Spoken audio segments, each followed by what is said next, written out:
Assalamualaikum warahmatullahi wabarakatuh.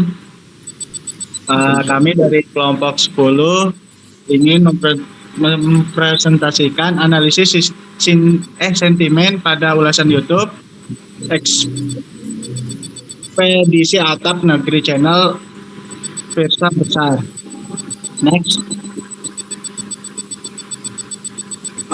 Adapun ada kelompoknya itu yang pertama saya sendiri Reza Dika Akbar dengan NPM 006, dan selanjutnya ada Nisrina Salma dengan NPM 039, ada Audrey Reva dengan NPM 047, terus ada Putri Rahmawati dengan NPM 50, dan ada Firman Satria 51, dan ada Adam Alfalah dengan NPM 55. Thanks. Untuk latar belakangnya, YouTube sebagai platform berbagi video memungkinkan kreator seperti Fiersa Besari membagikan karya dan menerima ulasan dari penonton. Contohnya, video Ekspedisi Atap Negeri menarik ratusan ribu hingga jutaan komentar beragam. Analisis sentimen terhadap komentar ini memanfaatkan big data karena melibatkan data yang besar, beragam, dan terus diperbarui. Penelitian ini menunjukkan bahwa komentar di YouTube mencerminkan perasaan, dukungan emosi, atau pendapat penonton. Analisis sentimen dapat mengelompokkan opini menjadi positif, negatif, atau netral sesuai konteksnya. Selanjutnya akan dijelaskan oleh Audrey.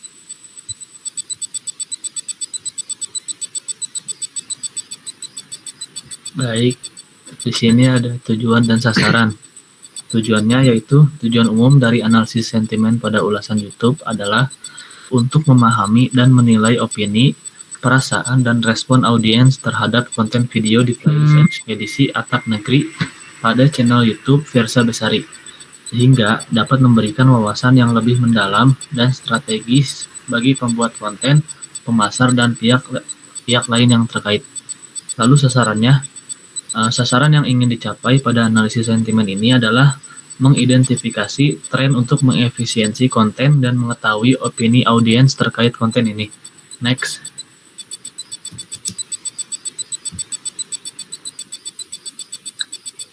Metodologi analisis big data. Sumber datanya berasal dari API YouTube. Teknik analisisnya, metode analisis yang digunakan dalam penelitian ini adalah analisis sentimen, yaitu teknik yang bertujuan untuk mengidentifikasi, mengekstrak, dan mengelompokkan emosi atau opini yang terkandung dalam teks komentar pengguna di YouTube. Teknik ini akan membantu mengungkapkan apakah opini yang disampaikan oleh pengguna cenderung bersifat positif, negatif, atau netral. Proses analisis sentimen dilakukan melalui beberapa tahapan, termasuk pembersihan data, pemrosesan bahasa alami, Natural Language Processing atau NLP, pengelompokan, serta klasifikasi sentimen. Pemrosesan NLP menggunakan text block untuk memproses teks, termasuk penguraian sintaksis, tokenization, dan analisis polaritas. Metode ini diharapkan dapat memberikan gambaran umum mengenai persepsi publik terhadap topik yang dibahas. Next. Alat dan teknologi yang digunakan. Dalam analisis sentimen ini, kami menggunakan bahasa pemrograman Python sebagai alat utama yang dikenal luas di bidang pemrosesan bahasa alami, Natural Language Processing atau NLP, dan analisis data besar Big Data. Python dipilih karena memiliki fleksibilitas tinggi, kemudahan dalam pemrograman, serta berbagai pustaka yang dirancang khusus untuk NLP dan analisis data teks.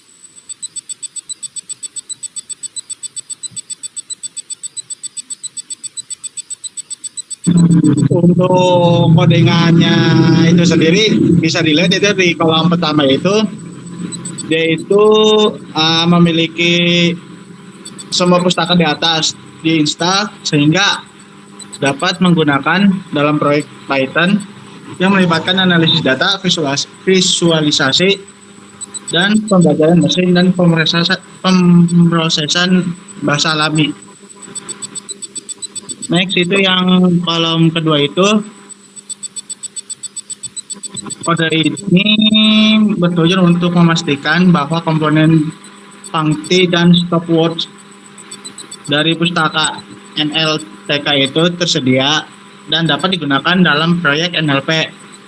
Pangti ini untuk tokenisasi teks menjadi kata atau kalimat, dan stopwatch ini untuk penghapusan kata-kata umum yang tidak relevan dalam analisis teks.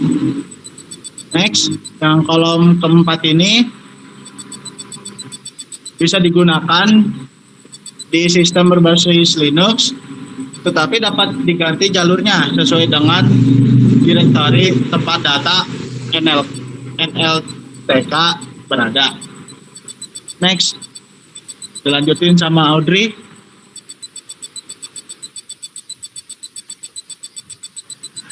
Ya, selanjutnya ini ada tahap pemrosesan data.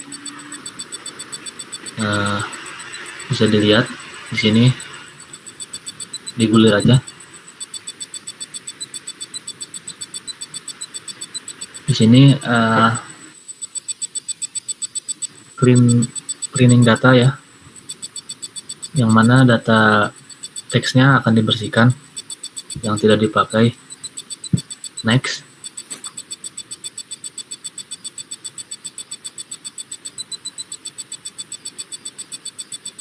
Nah, di sini ada fungsi dari mendapatkan analisis sentimennya, yaitu menggunakan text block.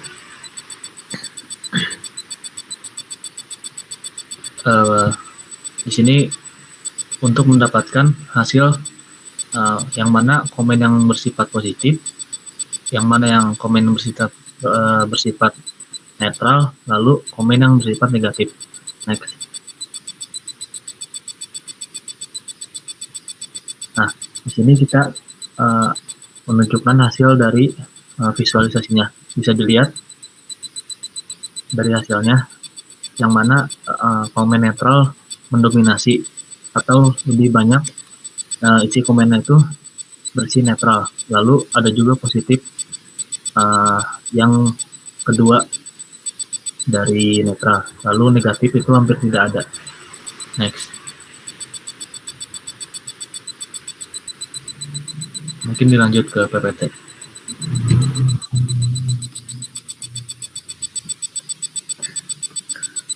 Oke, jadi setelah melihat codingan analisis sentimen yang kita buat, ini merupakan hasilnya.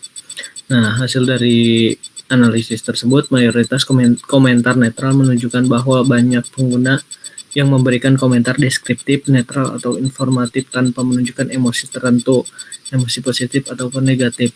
Sentimen positif yang lebih sedikit dibandingkan dengan netral mungkin menunjukkan adanya apresiasi, tetapi tidak sebanyak komentar netral. Sentimen negatif yang sangat kecil menunjukkan bahwa video tersebut tidak banyak menerima kritik atau komentar buruk, yang berarti video ini umumnya diterima baik oleh audiens.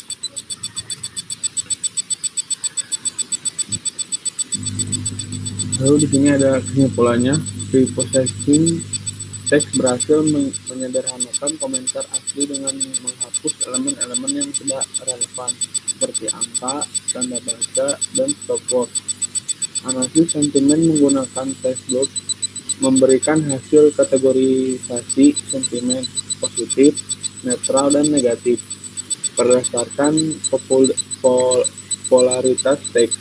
Distribusi sentimen divisualisasikan yang membantu memahami pola umum emosi dari komentar.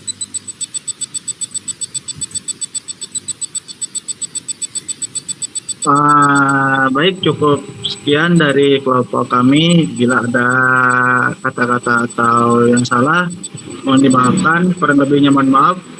Wassalamualaikum warahmatullahi wabarakatuh.